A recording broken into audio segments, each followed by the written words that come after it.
Major funding for KPBS Evening Edition has been made possible in part by Bill Howe Family of Companies, providing San Diego with plumbing, heating and air, restoration, flood and remodeling services for over 40 years. Call 1-800-BILL-HOWE or visit billhowe.com. And by the Conrad Prebys Foundation, Darlene Marco Shiley, and by the following.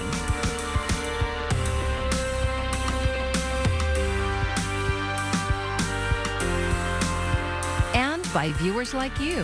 Thank you. Clapperate is headed to court. Thank you for joining us. I'm Maya Trabulsi. A senior at Del Norte High School and her family have filed a lawsuit against the Poway Unified School District and its superintendent. The lawsuit accuses Miriam Phelps of retaliating against the student for a perceived slight against Phelps's daughter. KPBS's reporter John Carroll says it all started at a softball awards banquet earlier this year. This player was second in batting average. This is video of the banquet provided to KPBS by the plaintiff's attorney. It shows the lead up to the Most Valuable Player Award for the Del Norte High School girls softball team being given to Superintendent Phelps's daughter, who we're not naming. The applause, or lack of it, is at the crux of the matter. This has been very traumatic for my client for the last 6 months. It's a daily emotional toll on her. Justin Reedon's client, who's referred to in a lawsuit as Jane Doe, says the problem started later in the evening of the banquet. These are texts Doe says the superintendent sent her asking to talk. There is another screenshot showing the two did talk for more than half an hour. Reedon says Phelps accused Doe and her friends on the softball team of not clapping loud enough when her daughter received the Most Valuable Player Award. Though Doe subsequently apologized, the lawsuit says Phelps ordered school personnel to investigate the incident as a case of bullying. The lawsuit says Doe and her family were told they needed to sign a statement acknowledging the attempt to bully Phelps's daughter. They didn't, and that's when they say the investigation began. After that, the lawsuit says Phelps intimidated Doe and other softball players. It says she retaliated by harassing and threatening Doe. It says Phelps's ultimate goal was to prevent Doe from competing against her daughter to be a pitcher on the team. We just came out of a really brutal summer for her. Brutal, Reedon says, because Doe was punished as a result of the investigation. She was excluded from all extracurricular activities when the school season started. She was not allowed to go to dances. She was not allowed to go to football games. We're now on item 4.2. Everything blew up at this meeting of the Poway School Board on November 9th. She used her power and influence to bully our students and essentially break up our softball program at Del Norte. I think it's finally time we ask ourselves, who's a real bully in this situation? I and 4 other coaches were at the softball banquet where this vendetta started. Were never contacted about the so-called incident. If I or any of my fellow coaches were to violate this code of conduct and ethics, we would have been dismissed immediately from our coaching positions. Justin Reedon says Miriam Phelps should resign or the board should fire her. But she recently told our media partner 10 News she did nothing wrong. Can you say if you did or didn't reach out to students after midnight, around midnight, with claims of bullying? I did not. We reached out to Phelps and the district for a comment, but no one responded. Attorney Reedon wouldn't say whether Doe and her family would drop the lawsuit if Phelps resigns or is pushed out. If the lawsuit goes to trial, Reedon says they'll decide on what they'll ask for in monetary damages at that point. John Carroll, KPBS News. The deadly section of West Point Loma Boulevard in San Diego was due to get a protected bike lane this year. But bike advocates say those plans fell apart due to state regulators. KPBS Metro reporter Andrew Bowen has the story.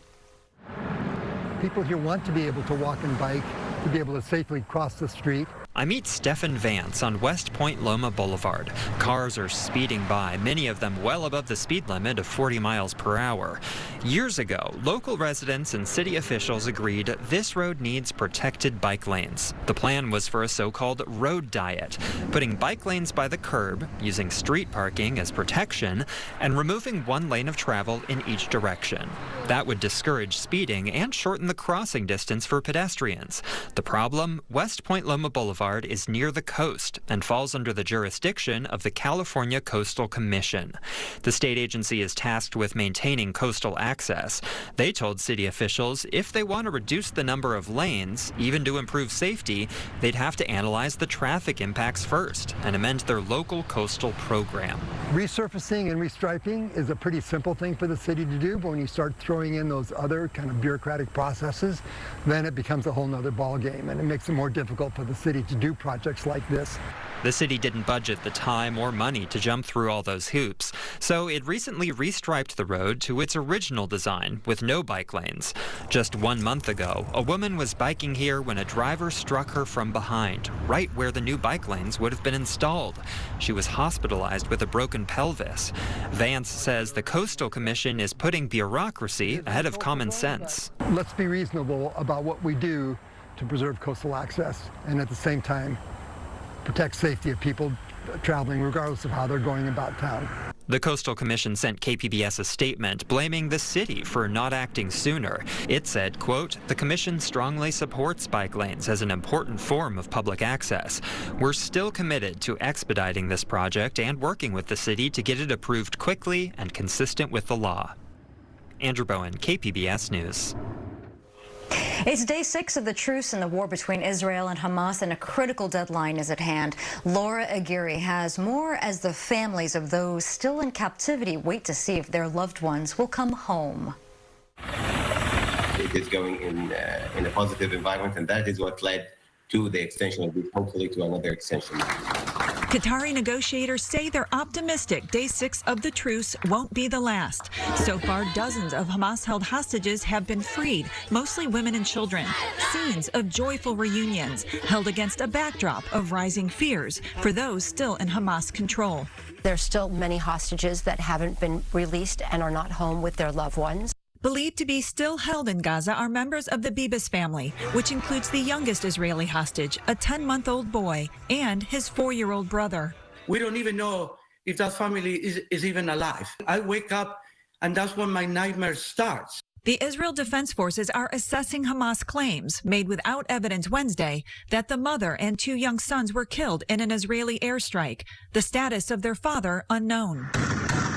IDF forces were also on the move this week, their tanks rolling into a Palestinian refugee camp on the occupied West Bank Tuesday, conducting, they say, counterterrorism activities in the area. With the truce ever fragile, many hostage families say they continue to focus on 2 things: peace and freedom. It gives us hope to see that this framework is working. We really hope to continue seeing people coming home to their loved ones where they belong. I'm Laura Aguirre for KPBS News. Wet weather will linger as we go throughout the overnight, even into Thursday, but we do have some drier changes coming up and also some warmer changes. Yeah, that's right. A warming trend as we work our way down the road. The question mark, of course, at this point in the week, we're thinking the weekend, right? Can we see some continued changes, or will the warmth and the sun stick around? I'll let you know coming up in just a little bit. Today's misty weather led the city of San Diego to open additional shelter space for those experiencing homelessness. The city activated its inclement weather shelter program today. Those experiencing homelessness can show up at the locations on your screen. Beds are available on a first-come, first-served basis. Shelters stop accepting people once they are full. 5 affordable housing projects may be getting a more than $15 million boost in the city of San Diego. Mayor Todd Gloria announced the projects have been recommended for funding under the Bridge to Home initiative, and they are expected to create 400 new affordable homes in 5 different city council districts. 96 of those homes would be set aside as permanent supportive housing for San Diegans experiencing homelessness. I've been on the streets way too long. I've been on the streets for like 9 years. It's not clean at all. The recommended projects include 97 affordable homes in Hillcrest, a 72-family unit project in City Heights, 78 affordable homes in the Nestor community, 59 single-room units in Pacific Beach, and 94 units designed for seniors in Claremont. Not-for-profit credit unions have long billed themselves as community-based alternatives to big commercial banks. Yet, KPBS investigative reporter Scott Rott found that when it comes to charging overdraft fees, they have similar practices. But that's my money, that's my food budget for a whole week. Tony Brumfeld has used credit unions most of his adult life. He appreciates their customer service and connection to the community. So he was surprised when I told him credit unions chartered in California collected over $250 million last year in overdraft fees. Do you think of them as being a local service to the community? You know, and they're not supposed to be in this for making the big buck. They're supposed to just be making ends meet like the rest of us. Customers are hit with an overdraft fee when they make a purchase and their checking account doesn't have enough money to cover it. Consumer advocates, fiscal watchdogs, and even members of Congress have heavily criticized big commercial banks for the billions they collect in overdraft fees. And turns out it's big business for credit unions, too. Last year, credit unions chartered in California brought in $250 million in revenue through overdraft penalties, according to a KPBS analysis of data collected by the state. Regulators should treat overdraft as the 5-alarm fire that it has burning through low-income communities and families living paycheck to paycheck. Aaron Klein is a senior fellow at the Brookings Institution, a D.C.-based think tank. He says overdraft fees are nearly pure profit for financial institutions and disproportionately impact customers living paycheck to paycheck. For years, big banks have had to disclose revenue from overdraft fees. But Klein says credit unions, which are technically not-for-profit businesses, have avoided this requirement. Credit unions have largely escaped scrutiny on overdraft by a combination of wrapping themselves in the good guy flag as a nonprofit, mission-oriented entity, and by not releasing data to the public. That is until this year in California, after lawmakers passed the first law in the country requiring the disclosure of overdraft fee revenue from state-chartered financial institutions. San Diego County Credit Union ranked second highest among the state's 100-plus credit unions, collecting $18 million in overdraft fees last year. That's surprising for a credit union that has long marketed itself as the anti-big bank. For years, the credit union ran a series of ads hammering greedy banks and their excessive fees. Hi, I'd like to open a checking account. Money? So, you offer free checking, right? The bankers in the ads could only say one word. Money. The campaign underscores its message in the end. Money? We're nothing like a big bank. We're better. San Diego County Credit Union declined an interview request and did not respond to multiple follow-up inquiries. Other, smaller credit unions collected less in overdraft fees, but that revenue made up a substantial portion of their income.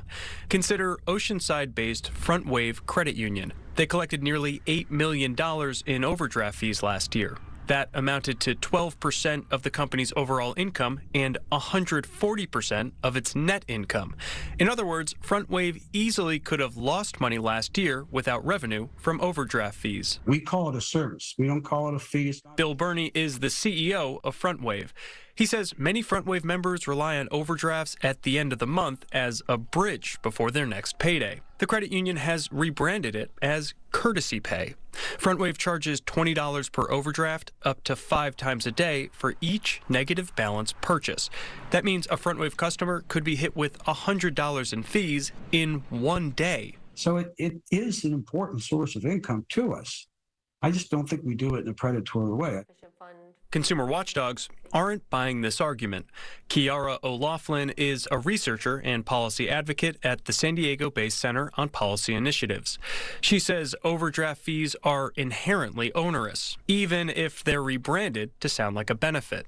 I would say any business or organization that's profiting off of exploiting other folks' vulnerabilities is not helping people, it's hurting people. The scrutiny on big banks has made a difference. In the last few years, they've reformed their overdraft fee policies. Some allow repayment grace periods, while others have done away with the fees altogether.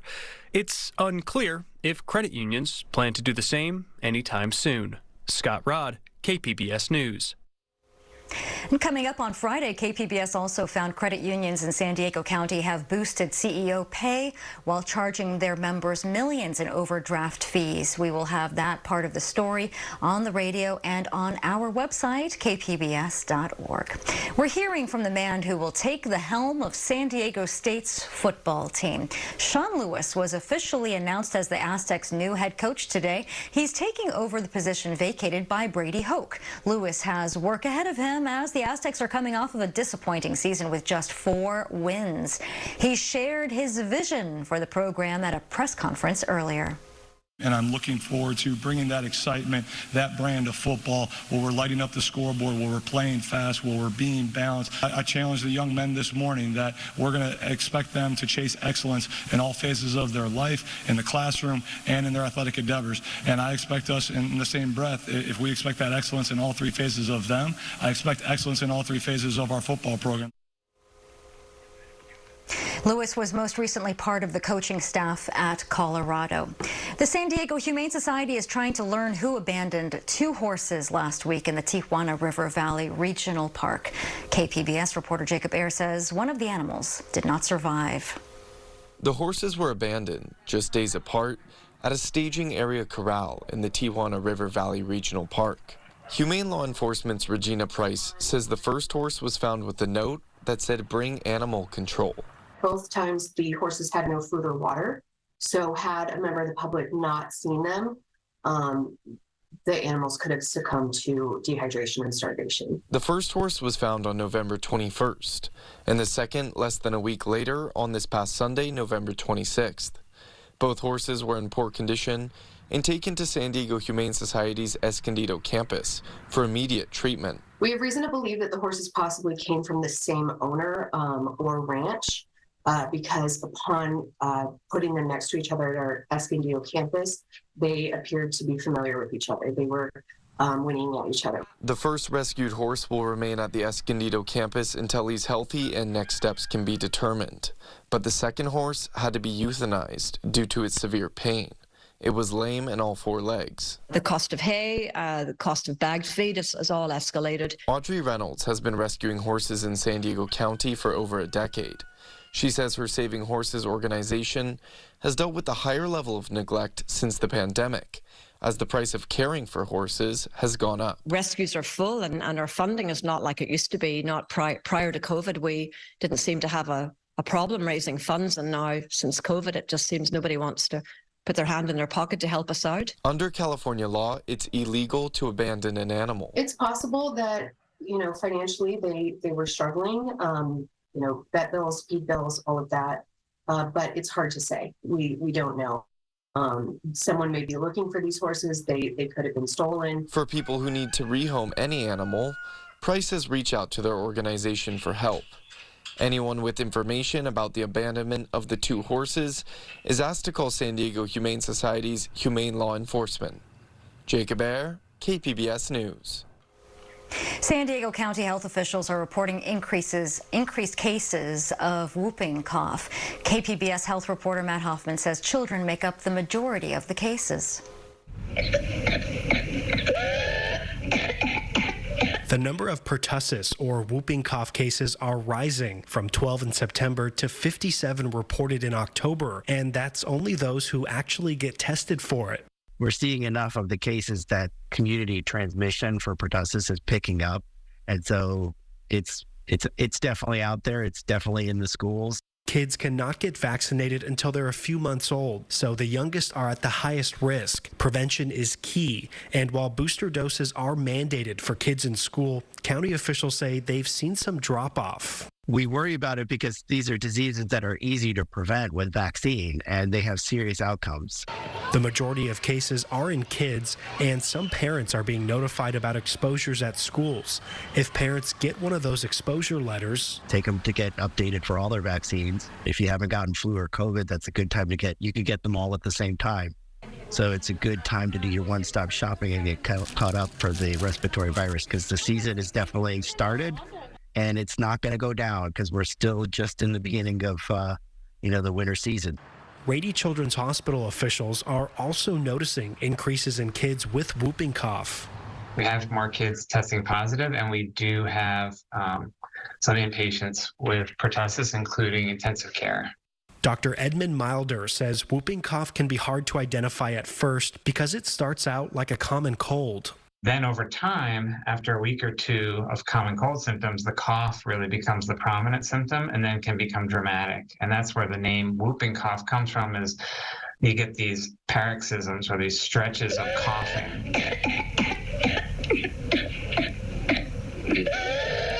And you cough so many times in a row that you've lost your breath.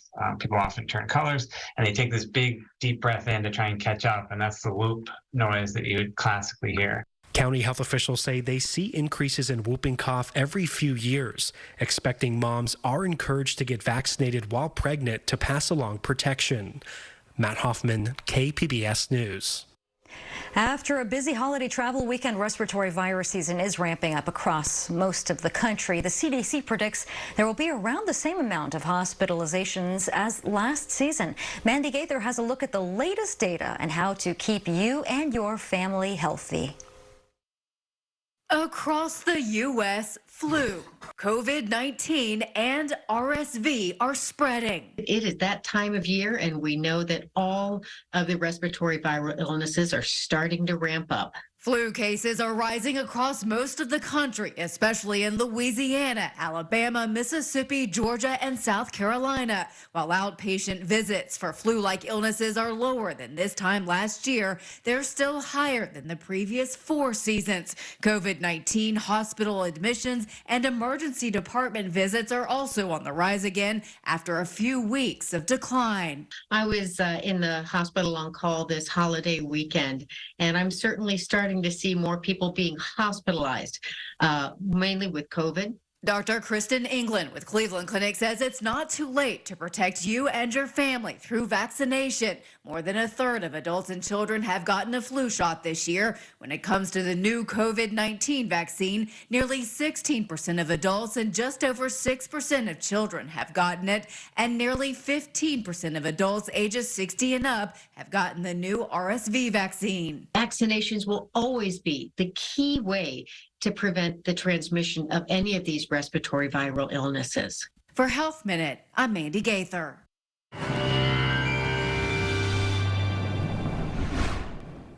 Keep the rain gear handy this evening and into tonight. If your travels take you out and about, there will be some wet weather lingering from Oceanside to Chula Vista. Over the interior, not as active, though. Some clouds lingering toward Borrego Springs and Mount Laguna as we drop into the mid-30s over the mountainous terrain. And that's where we'll see some clear skies. Here's where the moisture is just going to kind of linger. Yeah, interior valleys, especially out toward the shoreline. We take you throughout to your Thursday, not looking to be quite as active as we work our way down the road, as we'll start to see some breaks in the cloud deck. All right, let's work our way through time here into Thursday, as we will still have a little bit of a chill in the air with some lingering showers around. Not looking overly active, though, but as we work our way down the road, you're going to start to see some of those changes kicking in terms of sunshine. 66 Oceanside, Chula Vista 65. You work your way back into the mountains and deserts. There will be some sunshine to enjoy as we go throughout your Thursday. Back to the coast here. Look at that. Sunday up to 70. There's that weekend answer. Looks pretty good, right? Mid-70s as we head our way into Monday. Overnight lows will stay put into the 40s. Interior valleys also looking at some showers as we go throughout your Thursday, but climbing up into the 70s Sunday. Ooh, looks nice out there. Look at that stretch. Saturday, Sunday, and Monday. Pretty inviting, right? Mountainous terrain gradually will be climbing here too. Out of the 30s. Pretty cold still Thursday. A shower around Friday. We're dry and pressing toward 50 by the time we head our way into early next week. Overnight low temperatures again staying down into those 30s with that drier air around. And as we check out the deserts, we'll also be into the 60s here, slowly climbing. Slow's the key word. Can see a couple of showers as we work our way throughout Friday, but other than that, it's a dry stretch, mostly sunny skies Saturday, Sunday, into Monday, with overnight lows climbing back into the mid-40s. For KPBS News, I'm meteorologist Justin Pavic. Well, scammers are working overtime to rip off holiday shoppers. According to the Better Business Bureau, scams are not as easy to spot as in previous years. Cole Higgins breaks down what you need to watch out for while shopping online. The holiday shopping season is in full swing, and those websites hosting online sales are also a hotspot for scammers. Unfortunately, scammers follow us around like legitimate marketers do. The Better Business Bureau says scammers are working overtime to rip off eager consumers, and it's getting harder and harder for consumers to spot those scams. If you think about the way people online shop, most of the time they're on a device. They're not on a laptop or a desktop computer where they might have a better visual field of some of those red flags when it comes to a fake website. The National Retail Federation is forecasting that online and non-store sales will climb as high as 9% this year, and scammers are taking advantage of that growing trend. The BBB has these 5 tips to help you avoid becoming a victim. Number 1, research before clicking buy. Google the company name with the word scam, reviews, and complaints to see what other customers are saying. Usually starts with I saw an ad for XYZ, and then they have no confirmation of a purchase. Which brings us to number 2, buy from legit websites. The BBB says scammers often mimic the URL of a popular retailer to get you to buy counterfeit or fake items. 3, don't be fooled by fake goods on social media. We've also seen some influencers have their videos hijacked by scammers trying to sell the product on a fake website. 4, don't click on links from random texts or emails. And finally, the BBB says if the sale or promotion seems too good to be true, it probably is. For Consumer Watch, I'm Cole Higgins. The BBB also recommends checking the About Us or Contact Us section on the company's website. It's a red flag if the only way to contact an online seller is through a form. And you can find tonight's stories on our website, kpbs.org. Thanks for joining us. I'm Maya Trabulsi. Have a great evening. Major funding for KPBS Evening Edition has been made possible in part by Bill Howe Family of Companies, providing San Diego with plumbing, heating and air, restoration, flood and remodeling services for over 40 years. Call 1-800-BILL-HOWE or visit billhowe.com. And by the Conrad Prebys Foundation, Darlene Marcos Shiley, and by the following.